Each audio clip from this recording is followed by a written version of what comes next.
This is Optimal Finance Daily, episode 1455, The Paradox of Money by Mr. 1500 with budgetsaresexy.com. And I'm your host and personal finance enthusiast, Diana Merriam. This is the show where I serenade you with the sweet sounds of personal finance knowledge from some of the best blogs on the planet, with the author's permission, of course. Do you have a question you'd like answered here on the show? Go ahead and send it over to finance@oldpodcast.com and you will hear from me soon. Even if your question isn't answered on a Q&A episode, I do my very best to answer every email. And with that, let's get right to today's post and start optimizing your life. The Paradox of Money by Mr. 1500 with budgetsaresexy.com. Quote, I really like my life. I've arranged my life so that I can do what I want. Warren Buffett. I'm a big fan of Warren Buffett, but not for the reason you may think.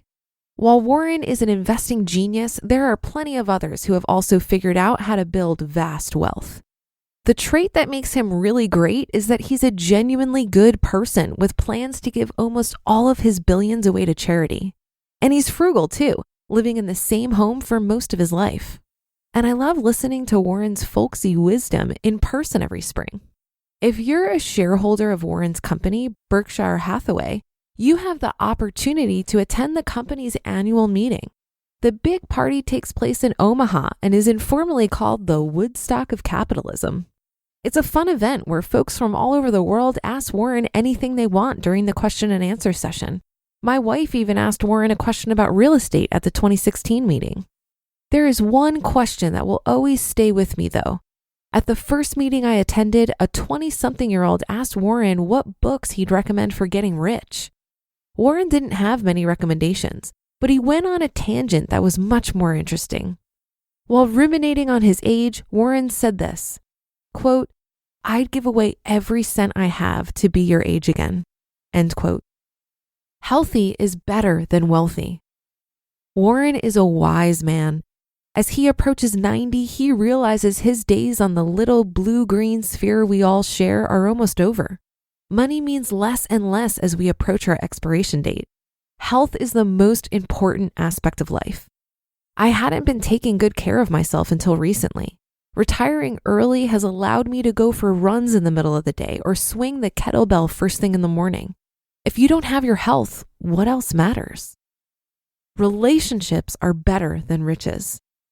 Everyone wants to give you advice when they hear that you're expecting your first child. This certainly happened to me, and I quickly grew tired of it. But while I was least expecting it, I received the best child-rearing advice ever. I was at work when my manager called me into her office. She asked me to sit down, and I thought I was in trouble for playing pranks on my coworkers, not an uncommon occurrence. Instead, she told me that she had advice for me. I was skeptical, but her advice blew me away. Quote, all your children want is your time, end quote. She went on to say that I didn't need to buy them tons of toys or take them to Disney every year. Just give them your attention. Deep down, that's what they really want and need. I walked out of her office in a daze. The advice was simple but profound, and it made perfect sense. How many times have you seen children act out only because they want the attention and love of their parents? My manager's words were completely true. Quick note, if you're a parent listening to this now on your phone, you have permission to listen to the rest of this article before setting your phone down and asking your children how their day was. Hundreds of thousands don't bring you happiness. I need about $40,000 per year to fund my life. Per the 4% rule, that means I need a nest egg of $1 million. My portfolio sits at $1.4 million, and I have an additional $400,000 in home equity. For those unskilled in the ways of math, that comes out to $1.8 million. When I left my job, I expected an instant boost in my happiness, and then it didn't happen. I started thinking about it and I had an epiphany. The money didn't make me happier either. I was no happier as a millionaire than I was when I was just out of college with $60,000 in debt. Wealth doesn't create happiness. You must figure that out for yourself. The paradox of money. None of what I've mentioned requires money. You don't need money to be healthy. You certainly don't need it to spend time with your family. Where does money fit into all of this then?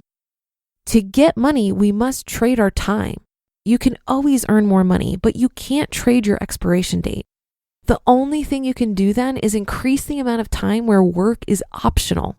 And this is the paradox of money. It's simultaneously the most and least important part of life. While you don't need money to be happy or healthy, it buys time. And once you have time, you can structure your life optimally.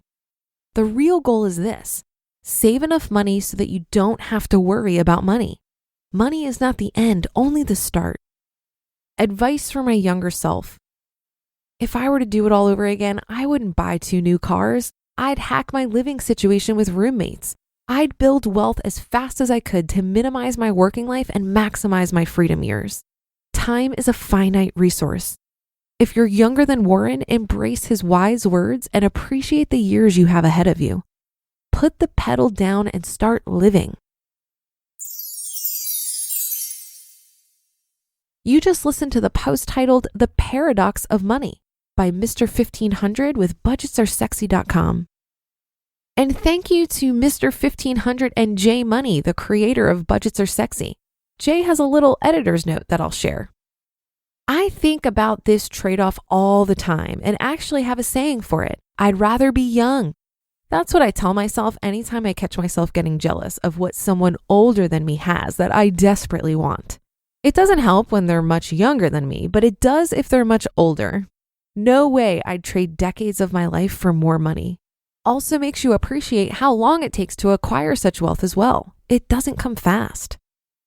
So there you have it. Thank you to both of them for their insights. And I couldn't agree more with this article. The more I evaluate the role of money in my life, the more I come to realize that it's only as valuable as my clarity on how I'm going to use it and my comfort level with how much is enough. While I'm not yet financially independent, I do have enough financial solvency to focus on my other 2 most important resources, my time and my energy. Whereas I used to ponder such questions as, how can I further reduce my expenses and how can I increase my income? Now I'm asking myself things like, what ways can I use my time that's going to have the biggest return on investment for my energy? How can I invest further in the people around me? What can I create that I'm really proud of? I'm extremely fortunate to be in a financial position to start asking these bigger questions.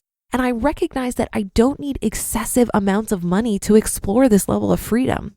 I know lots of people with much bigger net worths than me, but a much lower level of comfort when it comes to using that money to explore more freedom in their lives. To me, that's where this paradox of money becomes really apparent. We're all chasing more money and the options that financial freedom opens up. But if we never get to a place where we truly feel we have enough money, where we can explore different ways of using our time and energy, then what's the point? And that'll do it for today and another installment of Optimal Finance Daily. Have a happy Thursday. Thank you for being here every day and listening. And I'll see you on the Friday show tomorrow, where your optimal life awaits.